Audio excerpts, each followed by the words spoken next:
You, John Fitzgerald Kennedy, do solemnly swear I, John Fitzgerald Kennedy, do solemnly swear that you will faithfully execute the office of President of the United States that I will faithfully execute the office of President of the United States and will, to the best of your ability, and will, to the best of my ability, preserve, protect, and defend the Constitution of the United States. preserve, protect, and defend the Constitution of the United States. So help you God. So help me God.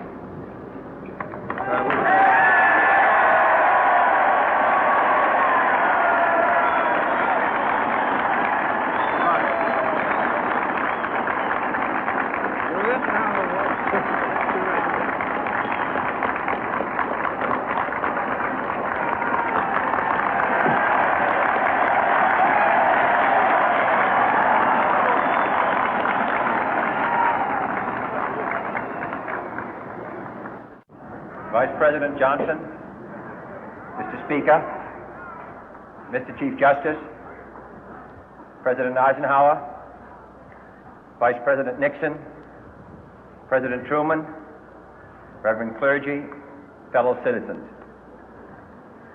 We observe today not a victory of party, but a celebration of freedom, symbolizing an end as well as a beginning, signifying renewal as well as change. For I have sworn before you and Almighty God the same solemn oath our forebears prescribed nearly a century and 3/4 ago. The world is very different now, for man holds in his mortal hands the power to abolish all forms of human poverty and all forms of human life. And yet the same revolutionary beliefs for which our forebears fought are still at issue around the globe. The belief that the rights of man come not from the generosity of the state, but from the hand of God. We dare not forget today that we are the heirs of that first revolution. Let the word go forth from this time and place to friend and foe alike that the torch has been passed to a new generation of Americans born in this century, tempered by war, disciplined by a hard and bitter peace, proud of our ancient heritage, and unwilling to witness or permit the slow undoing of those human rights to which this nation has always been committed and to which we are committed today at home and around the world.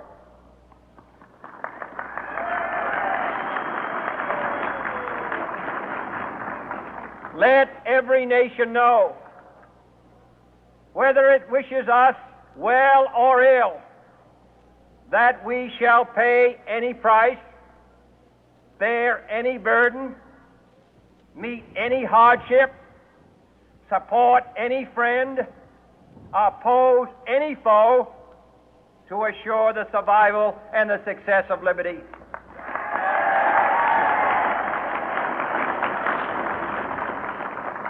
This much we pledge and more.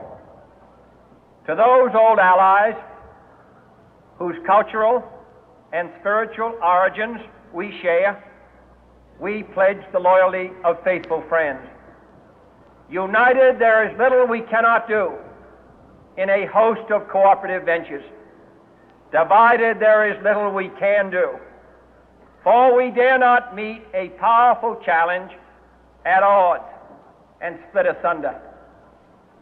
To those new states whom we welcome to the ranks of the free, we pledge our word that one form of colonial control shall not have passed away, merely to be replaced by a far more iron tyranny.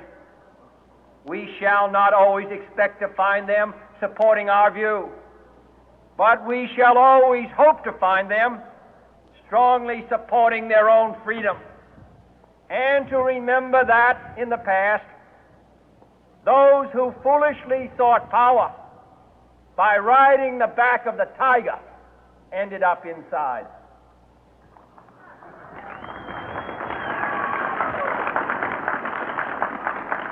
To those people in the huts and villages of half the globe struggling to break the bonds of mass misery, we pledge our best efforts to help them help themselves for whatever period is required, not because the communists may be doing it, not because we seek their votes, but because it is right. If a free society cannot help the many who are poor, it cannot save the few who are rich.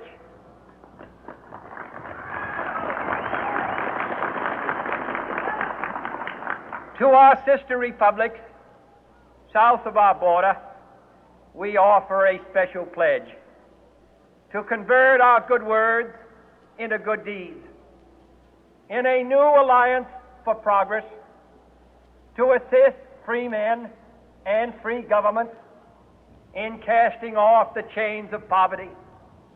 But this peaceful revolution of hope cannot become the prey of hostile powers. Let all our neighbors know that we shall join with them to oppose aggression or subversion anywhere in the Americas. And let every other power know that this hemisphere intends to remain the master of its own house.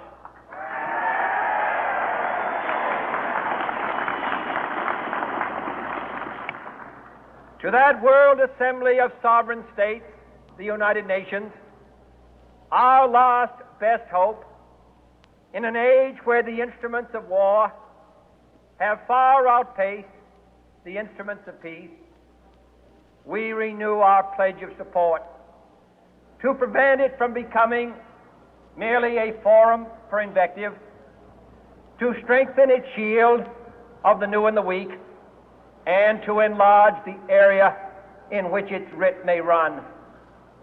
Finally, to those nations who would make themselves our adversary, we offer not a pledge, but a request that both sides begin anew the quest for peace.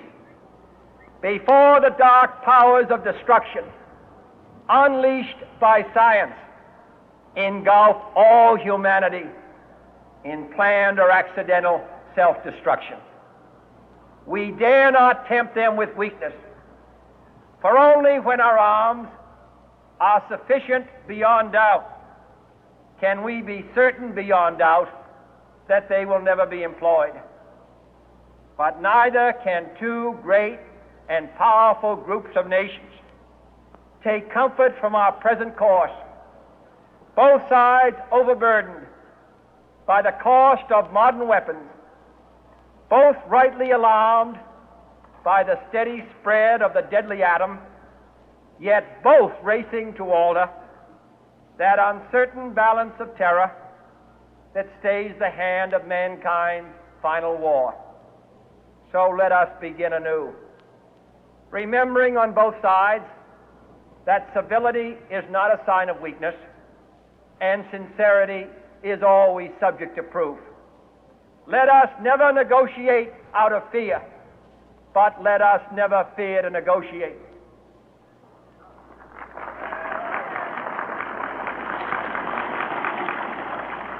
Let both sides explore what problems unite us, instead of belaboring those problems which divide us. Let both sides, for the first time, formulate serious and precise proposals for the inspection and control of arms, and bring the absolute power to destroy other nations under the absolute control of all nations.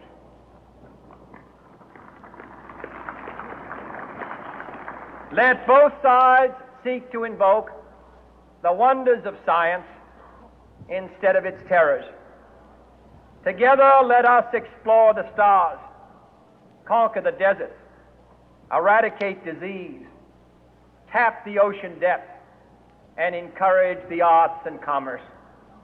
Let both sides unite to heed in all corners of the earth the command of Isaiah to undo the heavy burden and let the oppressed go free. And if a beachhead of cooperation may push back the jungle of suspicion, let both sides join in creating a new endeavor, not a new balance of power, but a new world of law, where the strong are just and the weak secure and the peace preserved. All this will not be finished in the first 100 days, nor will it be finished in the first 1,000 days, nor in the life of this administration, nor even perhaps in our lifetime on this planet. But let us begin.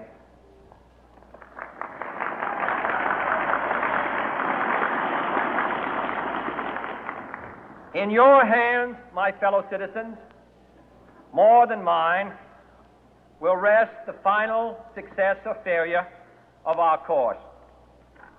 Since this country was founded, each generation of Americans has been summoned to give testimony to its national loyalty. The graves of young Americans who answered the call to service surround the globe. Now the trumpet summons us again, not as a call to bear arms, though arms we need, not as a call to battle, though in battle we are, but a call to bear the burden of a long twilight struggle, year in and year out, rejoicing in hope, patient in tribulation, a struggle against the common enemies of man, tyranny, poverty, disease, and war itself. Can we forge against these enemies a grand and global alliance, north and south, east and west, that can assure a more fruitful life for all mankind? Will you join in that historic effort?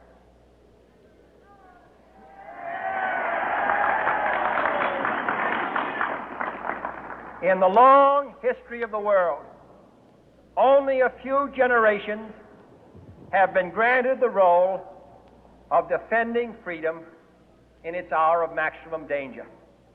I do not shrink from this responsibility. I welcome it.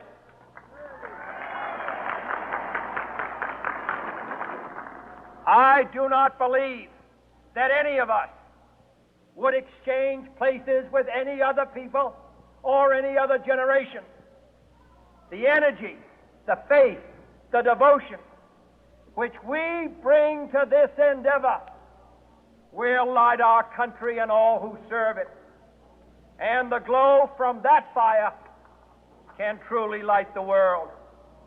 And so, my fellow Americans, ask not what your country can do for you. Ask what you can do for your country.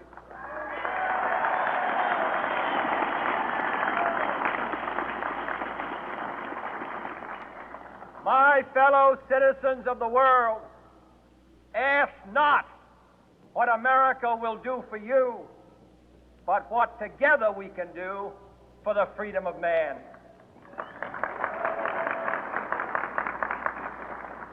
Finally, whether you are citizens of America or citizens of the world, ask of us here the same high standards of strength and sacrifice which we ask of you.